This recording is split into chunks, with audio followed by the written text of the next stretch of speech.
सत श्री अकाल। मेरा नाम राजदीप कौर। मैं खेतीबाड़ी वोकेशनल ट्रेनर।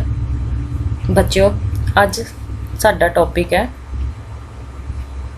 डेयरी फार्म की सेहत अते सुरक्षा संबंधी खतरे कि डेयरी फार्म विच होण वाले खतरिਆਂ बारे जानकारी।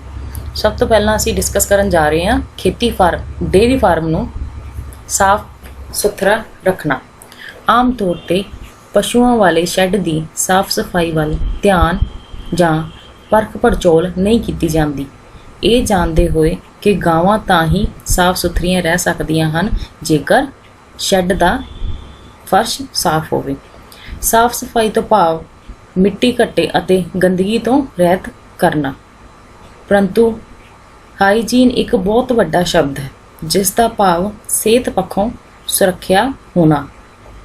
पशु पालन धंधे विच जद पशुओं का चार दीवारी अंदर साफ सफाई ते सेहत साफ सफाई ना होवे तो उन्हां दी सेहत सुरक्षा नहीं हो सकती।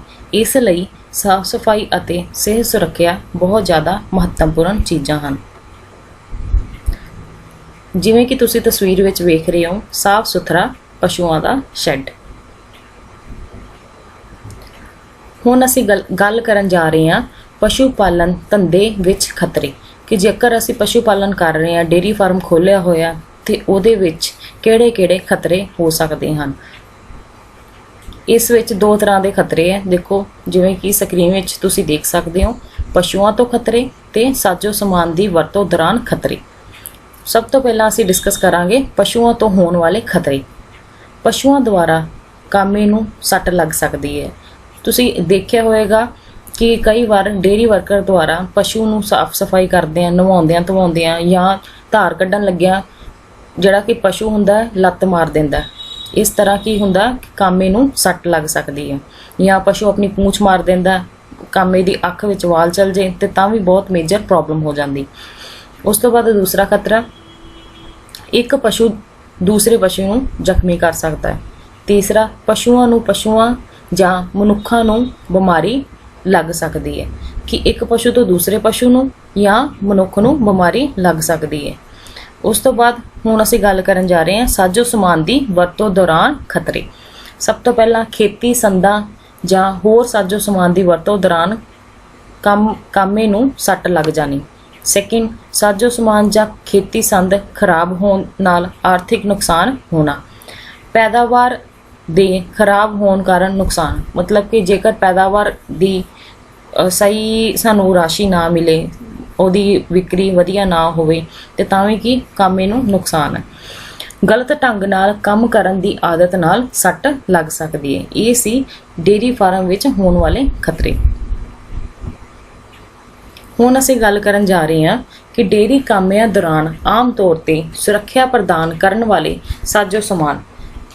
जेकर कोई डेयरी विच काम कर रहा तो उस कोल साजो समान किस तरह का होना चाहिए कि ताकि वह खतरिਆਂ तो दूर रहे।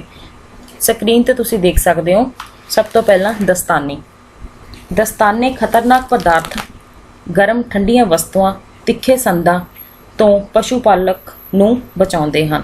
मतलब कि जेकर उन्हें दस्ताने हत्थां 'च पाए होणगे तो वह ठंडियां गर्म वस्तुआं नूं आसानी नाल फड़ सकदा है, तिखे संदां नूं। इस तरह दस्तानिਆਂ ਦੇ ਨਾਲ ਉਸ ਨੂੰ फायदा होएगा। सैकेंड सुरक्षित बूट जिमें कि गम बूट कई प्रकार की सुरक्षा प्रदान करते हैं। जिमें कि भारी वस्तु अगर पैर ते डिग जाए तो पशु नूं जां पशु पैर उपर चढ़ जाए सप दे कट्टन अते तिलकन तो बचाउंदे हन। थर्ड वन ऐनका अखां नूं धूल मिट्टी जां धुआं पैन तो बचाउंदियां हन। तीसरा ऐनका सी। नैक्सट वन कन्ना दे प्लग। मशीनरी जिमें कि आरा जां कुछ जानवर जिमें कि पालतू सूरां की उच्ची आवाज़ तो कन्ना दे प्लग कामे दे कन्ना नूं बचाउंदे हन। अगे आ गया जी चेहरे की सुरक्षा। वेल्डिंग करते समय चेहरे अखां नक अते मूँह जां गर्मी अते गर्म लोहे तो बचत करते हैं। ਸਪਰੇਅ ਕਰਦੇ ਸਮੇਂ, ਰਸਾਇਣਾਂ ਦੀ ਵਰਤੋਂ ਕਰਦੇ ਸਮੇਂ ਜਿਹੜੇ ਮਾਸਕ ਪਾਉਂਦੇ ਆ ਚਿਹਰੇ ਨੂੰ ਢੱਕਣ ਲਈ, ਉਹ ਕਾਮੇ ਨੂੰ ਸੁਰੱਖਿਆ ਪ੍ਰਦਾਨ ਕਰਦੇ ਹਨ। ਲੋ ਟੋਪ, ਅਜਿਹਾ ਟੋਪ ਡਿੱਗ ਰਹੀਆਂ ਵਸਤੂਆਂ ਤੋਂ ਸਾਨੂੰ ਬਚਾਉਂਦਾ ਹੈ। ਨੈਕਸਟ ਵਨ ਆ ਗਿਆ ਸਾਹ ਲੈਣ ਵਾਲਾ ਯੰਤਰ। ਕਿਸੇ ਬੰਦ ਜਗ੍ਹਾ ਜਾਂ ਟੋਏ ਵਿੱਚ ਕੰਮ ਕਰਦੇ ਸਮੇਂ ਕਾਮੇ ਨੂੰ ਇਸ ਯੰਤਰ ਦੇ ਨਾਲ ਕਾਫੀ ਸਹਾਇਤਾ ਮਿਲਦੀ ਹੈ। ਕੰਮ ਕਰਦੇ ਸਮੇਂ ਸਾਵਧਾਨੀਆਂ। ਕੀਟਨਾਸ਼ਕ, ਜਰਮਨਾਸ਼ਕ ਅਤੇ ਹੋਰ ਰਸਾਇਣਾਂ ਦੀ ਵਰਤੋਂ ਕਰਨ ਤੋਂ ਪਹਿਲਾਂ ਇਹਨਾਂ ਉੱਪਰ ਲੱਗੇ ਲੇਬਲ ਤੇ ਲਿਖੀਆਂ ਹਦਾਇਤਾਂ ਜ਼ਰੂਰ ਪੜ੍ਹੋ। ਨੈਕਸਟ ਵਨ, ਨਿਰਮਾਤਾ ਕੰਪਨੀ ਦੀਆਂ ਹਦਾਇਤਾਂ ਅਨੁਸਾਰ ਰਸਾਇਣਾਂ ਦੀ ਵਰਤੋਂ ਕਰੋ। ਰਸਾਇਣਾਂ ਦੀ ਵਰਤੋਂ ਕਰਦੇ ਸਮੇਂ ਹਦਾਇਤਾਂ ਅਨੁਸਾਰ ਸੁਰੱਖਿਅਤ ਕੱਪੜੇ ਪਹਿਨੋ। ਵਾਤਾਵਰਣ ਨੂੰ ਸੁਰੱਖਿਅਤ ਰੱਖਣ ਲਈ ਰਸਾਇਣਾਂ ਅਤੇ ਮੈਡੀਕਲ ਦਵਾਈਆਂ ਦੇ ਡੱਬੇ ਅਤੇ ਸ਼ੀਸ਼ਿਆਂ ਨੂੰ ਖਤਮ ਕਰੋ। ਰਸਾਇਣਾਂ ਕਾਰਨ ਹਾਦਸਾ ਹੋਣ ਦੀ ਸੂਰਤ ਵਿੱਚ ਤੁਰੰਤ ਡਾਕਟਰੀ ਸਹਾਇਤਾ ਲਵੋ। ਰਸਾਇਣਾਂ ਨੂੰ ਬੱਚਿਆਂ ਅਤੇ ਪਸ਼ੂਆਂ ਦੀ ਪਹੁੰਚ ਤੋਂ ਦੂਰ ਰੱਖੋ। ਇਹ ਸੀ ਕੰਮ ਕਰਦੇ ਸਮੇਂ ਸਾਨੂੰ ਕਿਹੜੀਆਂ ਸਾਵਧਾਨੀਆਂ ਵਰਤਣੀਆਂ ਚਾਹੀਦੀਆਂ ਹਨ। ਹੁਣ ਅਸੀਂ ਗੱਲ ਕਰਨ ਜਾ ਰਹੇ ਹਾਂ ਕਿ ਆਮ ਵਾਪਰਨ ਵਾਲੇ ਹਾਦਸੇ ਤੇ ਉਹਨਾਂ ਦੇ ਉਪਾਅ, ਕਿ ਜੇਕਰ ਅਸੀਂ ਡੇਅਰੀ ਫਾਰਮ ਵਿੱਚ ਕੋਈ ਕੰਮ ਕਰ ਰਹੇ ਹਾਂ ਤੇ ਜੇ ਕੋਈ ਹਾਦਸਾ ਵਾਪਰਦਾ ਤੇ ਸਾਨੂੰ ਕਿਹੜੇ ਉਪਾਅ ਕਰਨੇ ਚਾਹੀਦੇ ਹਨ, ਸਾਨੂੰ ਉਸ ਪ੍ਰੋਬਲਮ ਦੇ ਨਾਲ, ਮੁਸ਼ਕਲ ਦੇ ਨਾਲ ਕਿਵੇਂ ਨਜਿੱਠਣਾ ਚਾਹੀਦਾ ਹੈ। ਸਭ ਤੋਂ ਪਹਿਲਾਂ ਆਪਾਂ ਗੱਲ ਕਰ ਰਹੇ ਹਾਂ ਕੱਪੜਿਆਂ ਦਾ ਨੁਕਸਾਨ।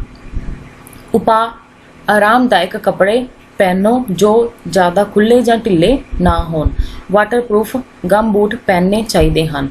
ਸੈਕਿੰਡ ਹੈ ਅੱਗ ਲੱਗਣ ਦਾ ਹਾਦਸਾ। ਜੇਕਰ ਕਿਸੇ ਨੂੰ ਅੱਗ ਲੱਗਦੀ ਫਿਰ ਕੀ ਕਰਨਾ? ਸਿਰ ਨੂੰ ਢੱਕ ਕੇ ਰੱਖੋ। ਜਰਮਨਾਸ਼ਕ ਜਾਂ ਕੀਟਨਾਸ਼ਕ ਜਾਂ ਗਰਮ ਵਸਤੂਆਂ ਦੀ ਵਰਤੋਂ ਕਰਦੇ ਸਮੇਂ ਦਸਤਾਨੇ ਪਹਿਨੋ। ਨੈਕਸਟ ਵਨ, ਮਿੱਟੀ ਘੱਟੇ ਤੋਂ ਬਚਾਓ। ਇਹਦਾ ਉਪਾਅ ਕੀ ਹੈ? ਮਿੱਟੀ ਘੱਟੇ ਤੋਂ ਬਚਾਅ ਕਰਨ ਲਈ ਸਾਨੂੰ ਮਖੌਟਾ ਪਹਿਨਣਾ ਚਾਹੀਦਾ ਹੈ। ਨੈਕਸਟ ਵਨ, ਉਂਗਲਾਂ ਅਤੇ ਗੁੱਟ ਤੇ ਸੱਟ।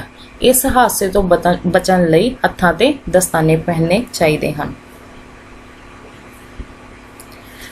ਹੁਣ ਅਸੀਂ ਗੱਲ ਕਰ ਰਹੇ ਹਾਂ ਬਾਇਓ ਸੁਰੱਖਿਆ। ਸਭ ਤੋਂ ਪਹਿਲਾਂ ਅਸੀਂ ਜਾਣਾਂਗੇ ਬਾਇਓ ਸੁਰੱਖਿਆ ਦਾ ਭਾਵ।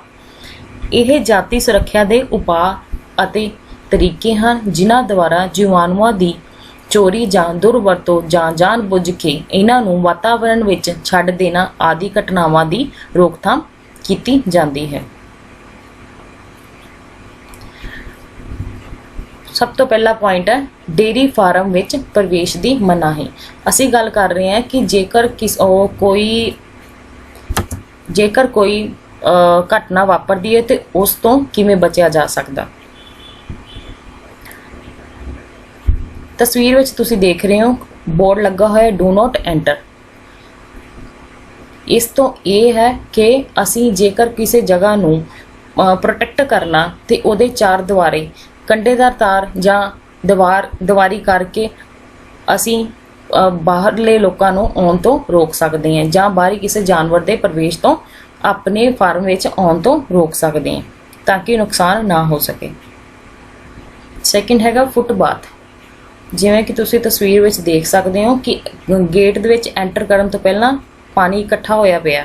ਉਹ ਕੀ ਹੈ ਕਿ ਜਰਮਨਾਸ਼ਕ ਘੋਲ ਆ ਜਿਹਦੇ ਵਿੱਚ ਉਹਨਾਂ ਨੇ ਫਿਨੋਲ ਜਾਂ ਸਲੇਕ ਲਾਈਮ ਜਿਹਨੂੰ ਚੂਨਾ ਕਹਿੰਦੇ ਆ ਦਾ ਘੋਲ ਗੇਟ ਦੇ ਬਾਹਰ ਰੱਖਿਆ ਹੋਇਆ ਤਾਂ ਜੋ ਜਿਹੜਾ ਕੋਈ ਅੰਦਰ ਜਾ ਰਿਹਾ ਵਿਅਕਤੀ ਉਹ ਜਦੋਂ ਇਸ ਦੇ ਵਿੱਚੋਂ ਨਿਕਲੇਗਾ ਤੇ ਉਹਦੇ ਬੂਟ ਵਿੱਚ ਡੁੱਬਣਗੇ, ਜਿਹਦੇ ਨਾਲ ਜਰਮਨਾਸ਼ਕ ਘੋਲ ਵਿੱਚ ਡੁੱਬਣ ਨਾਲ ਬਿਮਾਰੀ ਫੈਲਣ ਦਾ ਖਤਰਾ ਘਟ ਜਾਏਗਾ।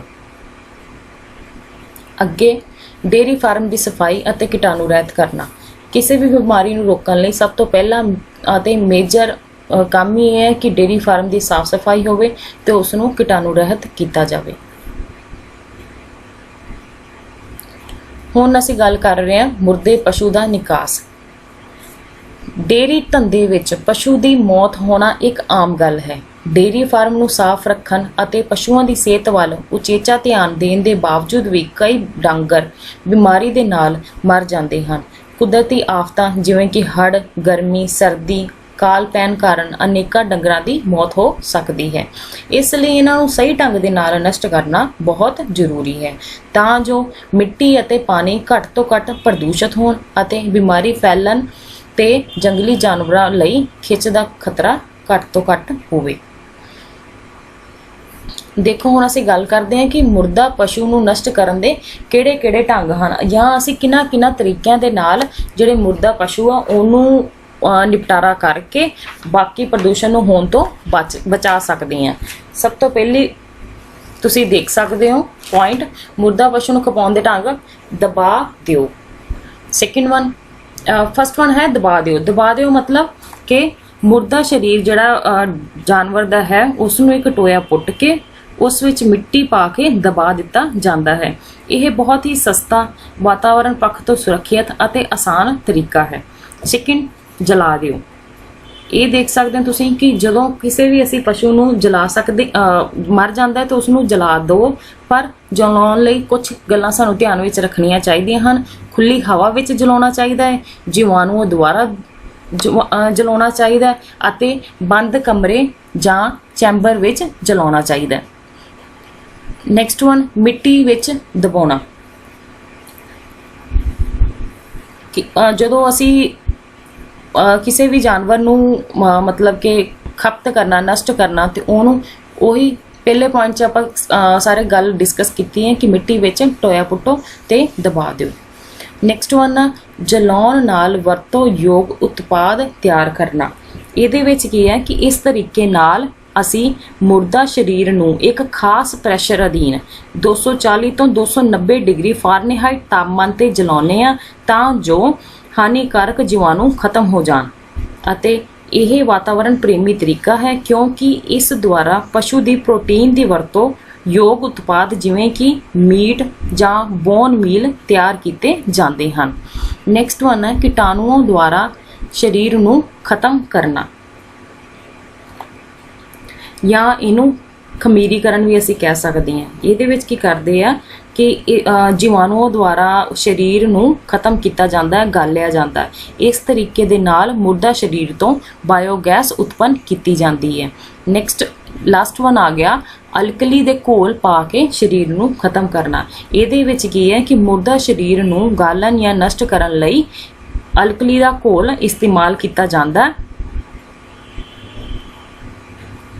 ਅੱਗੇ ਆਪਾਂ ਗੱਲ ਕਰਨ ਜਾ ਰਹੇ ਹਾਂ ਹੁਣ ਡੇਅਰੀ ਫਾਰਮ ਵਿੱਚ ਉਪਜੇ ਮਲ ਮੂਤਰ ਦਾ ਨਿਕਾਸ।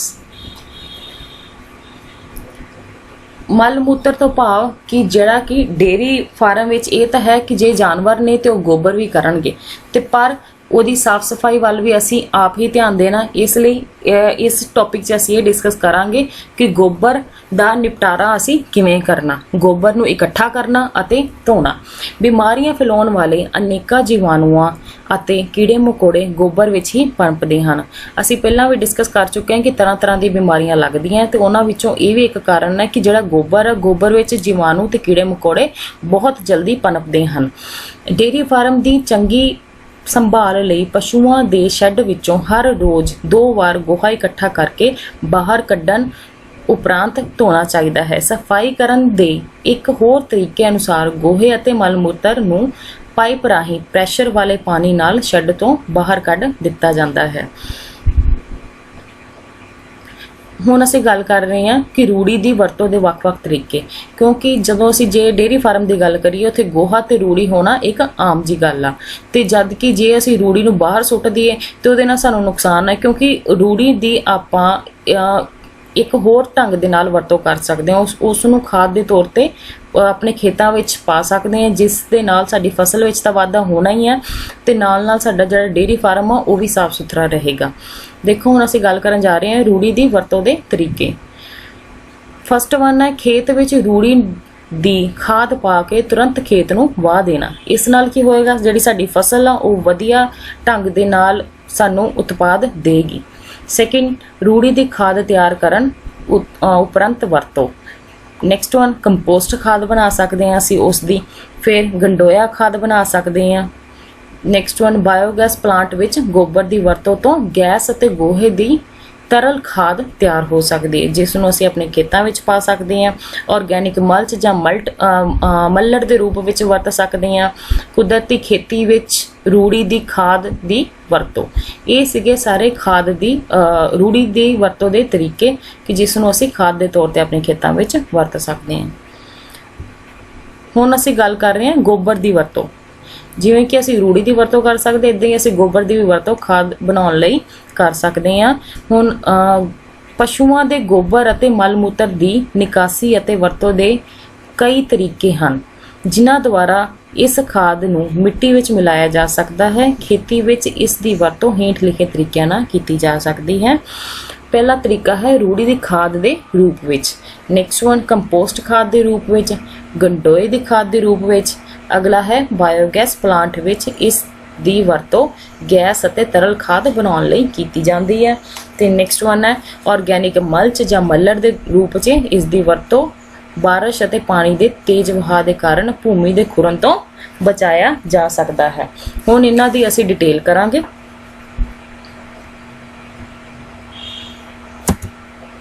ਸਭ ਤੋਂ ਪਹਿਲਾਂ ਹੈ ਰੂੜੀ ਦੀ ਖਾਦ। ਇਹ ਖਾਦ ਗੋਬਰ, ਮੂਤਰ ਅਤੇ ਬੇਕਾਰ ਚਾਰੇ ਦੇ ਗਲਣ ਸੜਨ ਤੋਂ ਬਣਾਈ ਜਾਂਦੀ ਹੈ। ਚੰਗੀ ਤਰ੍ਹਾਂ ਗਲੀ ਸੜੀ ਰੂੜੀ ਵਿੱਚ 0.7 ਤੋਂ 1.3% ਨਾਈਟ੍ਰੋਜਨ, 0.3 ਤੋਂ 0.8% ਫਾਸਫੋਰਸ ਅਤੇ 0.4 ਤੋਂ 1.0% ਪੋਟਾਸ਼ ਤੱਤ ਹੁੰਦਾ ਹੈ। ਇਹਨਾਂ ਤੱਤਾਂ ਦੀ ਮਿਕਦਾਰ ਪਸ਼ੂਆਂ ਦੀ ਕਿਸਮ ਅਤੇ ਉਹਨਾਂ ਦੇ ਰਾਸ਼ਨ ਚਾਰਾ, ਉਹਨਾਂ ਦੀ ਉਮਰ ਅਤੇ ਨਸਲ ਤੇ ਨਿਰਭਰ ਕਰਦੀ ਹੈ। ਨੈਕਸਟ ਅਸੀਂ ਗੱਲ ਕਰਨ ਜਾ ਰਹੇ ਹਾਂ ਕੰਪੋਸਟ ਖਾਦ।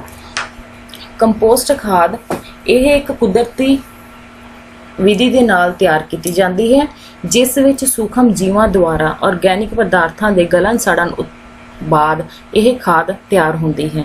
ਖਾਦ ਤਿਆਰ ਕਰਨ ਦੀ ਇਸ ਵਿਧੀ ਵਿੱਚ ਮਨੁੱਖਾਂ ਨੇ ਸਦੀਆਂ ਤੋਂ ਕੰਮ ਕੀਤਾ ਹੈ, ਜਿਸ ਵਿੱਚ ਪਸ਼ੂਆਂ ਦੇ ਗੋਬਰ ਨੂੰ ਇੱਕ ਟੋਏ ਵਿੱਚ ਭਰ ਦਿੱਤਾ ਜਾਂਦਾ ਹੈ। ਇਹ ਗਲਣ ਸੜਨ ਦੀ ਕਿਰਿਆ ਹਵਾ ਵਿੱਚ ਜਾਂ ਹਵਾ ਰਹਿਤ ਵਾਤਾਵਰਣ ਵਿੱਚ ਕੀਤੀ ਜਾਂਦੀ ਹੈ। ਹਵਾਦਾਰ ਵਾਤਾਵਰਣ ਵਿੱਚ ਤਿਆਰ ਕੀਤੀ ਗਈ ਕੰਪੋਸਟ ਖਾਦ ਜਲਦੀ ਸਥਿਰ ਹੋ ਜਾਂਦੀ ਹੈ ਅਤੇ ਬਦਬੂ ਨਹੀਂ ਆਉਂਦੀ। ਨਦੀਨਾਂ ਦੇ ਬੀਜ ਅਤੇ ਬਿਮਾਰੀ ਫੈਲਾਉਣ ਵਾਲੇ ਜਰਮ ਗਲਣ ਸੜਨ ਨਾਲ ਨਾਸ਼ ਹੋ ਜਾਂਦੇ ਹਨ, ਕਿਉਂਕਿ ਗਲਣ ਸੜਨ ਦੁਆਰਾ ਇਸ ਦਾ ਤਾਪਮਾਨ 150 ਡਿਗਰੀ ਫਾਰਨਹਾਈਟ ਤੱਕ ਗਰਮ ਹੋ ਜਾਂਦਾ ਹੈ, ਜਦਕਿ ਮਨੁੱਖ ਲਈ ਹਾਨੀਕਾਰਕ ਬਹੁਤ ਸਾਰੇ ਜੀਵਾਣੂ 131 ਫਾਰਨਹਾਈਟ ਤੱਕ ਖਤਮ ਹੋ ਜਾਂਦੇ ਹਨ। ਹੁਣ ਗੱਲ ਕਰਨ ਜਾ ਰਹੇ ਹਾਂ ਗੰਡੋਇਆ ਖਾਦ। ਗੰਡੋਇਆ ਖਾਦ ਜਿਵੇਂ ਕਿ ਤੁਸੀਂ ਤਸਵੀਰ ਵਿੱਚ ਦੇਖ ਰਹੇ ਹੋ, ਇਹਨੂੰ ਗੋਹੇ ਦੇ ਵਿੱਚ ਗੰਡੋਏ ਦੀ ਕੁਝ ਮਾਤਰਾ ਅਸੀਂ ਪਾ ਦਿੰਦੇ ਹਾਂ, ਜਿਸ ਦੇ ਨਾਲ ਥੋੜੇ ਚਿਰ ਬਾਅਦ ਉਹ ਕੰਪੋਸਟ ਹੋ ਕੇ ਖਾਦ ਤਿਆਰ ਹੋ ਜਾਂਦੀ, ਜਿਸ ਨੂੰ ਗੰਡੋਇਆ ਖਾਦ ਜਾਂ ਵਰਮੀ ਕੰਪੋਸਟ ਖਾਦ ਕਿਹਾ ਜਾਂਦਾ ਹੈ। ਹੁਣ ਇਸ ਦੀ ਡਿਟੇਲ ਅਸੀਂ ਦੇਖਦੇ ਹਾਂ ਕਿ ਅਜਿਹੀ ਆਰਗੈਨਿਕ ਖਾਦ ਗੰਡੋਇਆ ਦੁਆਰਾ ਤਿਆਰ ਕੀਤੀ ਜਾਂਦੀ ਹੈ। ਗੋਬਰ ਅਤੇ ਹੋਰ ਰਹਿੰਦ ਖੂੰਹਦ ਨੂੰ ਗੰਡੋਇਆ ਦੁਆਰਾ ਮੱਲੜ ਵਿੱਚ ਤਬਦੀਲ ਕਰ ਦਿੱਤਾ ਜਾਂਦਾ ਹੈ। ਮੰਤਵ ਹੈ ਕਿ ਪਸ਼ੂਆਂ ਦੇ ਮਲ ਮੂਤਰ ਅਤੇ ਫਸਲਾਂ ਦੀ ਰਹਿੰਦ ਖੂੰਹਦ ਤੋਂ ਜਲਦ ਅਤੇ ਪ੍ਰਭਾਵਸ਼ਾਲੀ ਤਰੀਕੇ ਦੇ ਨਾਲ ਇਹ ਖਾਦ ਤਿਆਰ ਹੋ ਜਾਂਦੀ ਹੈ, ਜਿਸ ਦੀ ਵਰਤੋਂ ਅੱਜ ਕੱਲ੍ਹ ਬਹੁਤ ਜ਼ਿਆਦਾ ਲੋਕਾਂ ਦੁਆਰਾ ਕੀਤੀ ਜਾਂਦੀ ਹੈ। ਹੁਣ ਅੱਗੇ ਗੱਲ ਕਰਨ ਜਾ ਰਹੇ ਹਾਂ ਬਾਇਓਗੈਸ ਪਲਾਂਟ ਵਿੱਚ ਗੋਬਰ ਦੀ ਵਰਤੋਂ ਗੈਸ ਅਤੇ ਤਰਲ ਖਾਦ ਬਣਾਉਣ ਲਈ ਕੀਤੀ ਜਾਂਦੀ ਹੈ। ਬਾਇਓਗੈਸ ਜ਼ਹਿਰੀਲੀ ਗੈਸ ਨਹੀਂ ਹੈ। ਇਸ ਦੀ ਖਾਸ ਵਾਸ਼ਨਾ ਮੁਸ਼ਕ ਹੁੰਦੀ ਹੈ ਜੋ ਜਲਣ ਤੋਂ ਬਾਅਦ ਖਤਮ ਹੋ ਜਾਂਦੀ ਹੈ। ਹਵਾ ਨਾਲ ਮਿਲ ਕੇ ਜਲਾਉਣ ਉਤਪੰਨ ਇਹ ਧੂਆਂ ਰਹਿਤ ਨੀਲੀ ਲਾਟ ਨਾਲ ਬਲਦੀ ਹੈ, ਜਿਸ ਵਿੱਚੋਂ ਕੋਈ ਰੋਸ਼ਨੀ ਨਹੀਂ ਨਿਕਲਦੀ। ਅੱਗ ਲਗਾਉਣ ਤੇ ਇਹ ਗੈਸ ਤੇਜ਼ੀ ਨਾਲ ਭੜਕਦੀ ਨਹੀਂ। ਬਾਇਓਗੈਸ ਦੀ ਵਰਤੋਂ ਅੱਜ ਕੱਲ੍ਹ ਖਾਣਾ ਬਣਾਉਣ, ਰੋਸ਼ਨੀ ਕਰਨ ਅਤੇ ਇੰਜਨ ਚਲਾਉਣ ਲਈ ਕੀਤੀ ਜਾਂਦੀ ਹੈ। ਹੁਣ ਅਸੀਂ ਗੱਲ ਕਰ ਰਹੇ ਹਾਂ ਆਰਗੈਨਿਕ ਮਲਚ। ਘਾਹ ਫੂਸ ਜਾਂ ਪਰਾਲੀ ਜਾਂ ਤੂੜੀ ਜਾਂ ਗੋਬਰ ਦੀ ਇੱਕ ਤਹਿ ਜੋ ਜ਼ਮੀਨ ਦੇ ਉੱਪਰ ਵਿਛਾਈ ਜਾਂਦੀ ਹੈ, ਇਸ ਨੂੰ ਮਲਚ ਕਹਿੰਦੇ ਹਨ। ਇਹ ਜ਼ਮੀਨ ਵਿੱਚੋਂ ਵਾਸ਼ਪੀਕਰਨ ਰਾਹੀਂ ਪਾਣੀ ਉੱਡਣ ਤੋਂ ਰੋਕਦੀ ਹੈ ਅਤੇ ਜ਼ਮੀਨ ਨੂੰ ਠੰਡਾ ਰੱਖਦੀ ਹੈ। ਮਲਚ ਕਾਰਨ ਨਦੀਨਾਂ ਦੇ ਪੌਦੇ ਨਹੀਂ ਉੱਗਦੇ। ਅਜਿਹੀ ਤਹਿ ਕਾਰਨ ਮਿੱਟੀ ਖੁਰਨ ਤੋਂ ਬਚ ਜਾਂਦੀ ਹੈ। ਗੋਬਰ ਦੀ ਖਾਦ ਨੂੰ ਵੀ ਮਲਚ ਦੇ ਤੌਰ ਤੇ ਵਰਤਿਆ ਜਾ ਸਕਦਾ ਹੈ। ਇਸ ਚੈਪਟਰ 'ਚ ਬੱਚਿਓ ਅਸੀਂ ਕੀ ਸਿੱਖਿਆ ਕਿ ਜਿਹੜਾ ਡੇਅਰੀ ਫਾਰਮ ਹੈ ਉਹਦੇ ਵਿੱਚ ਮਲ ਮੂਤਰ ਦਾ ਨਿਕਾਸ ਕਿਵੇਂ ਕਰਨਾ ਤੇ ਗੋਬਰ ਤੇ ਰੂੜੀ ਨੂੰ ਖਾਦ ਕਿਵੇਂ ਬਣਾਉਣੀ ਆ, ਤੇ ਇਸ ਦੇ ਨਾਲ ਅਸੀਂ ਸਿੱਖਿਆ ਕਿ ਜੇਕਰ ਜਿਹੜੇ ਖਤਰੇ ਆ ਡੇਅਰੀ ਫਾਰਮ ਵਿੱਚ ਅਸੀਂ ਉਹਨਾਂ ਤੋਂ ਕਿਵੇਂ ਬਚਣਾ, ਤੇ ਜੇ ਕੋਈ ਪਸ਼ੂ ਮਰ ਜਾਂਦਾ ਤੇ ਉਹਦਾ ਨਿਪਟਾਰਾ ਕਿਵੇਂ ਕਰਨਾ। ਆਸ਼ਾ ਕਰਦੀ ਹਾਂ ਕਿ ਤੁਹਾਨੂੰ ਇਸ ਟੌਪਿਕ ਤੋਂ ਜਾਣਕਾਰੀ ਪ੍ਰਾਪਤ ਹੋਵੇਗੀ। ਧੰਨਵਾਦ।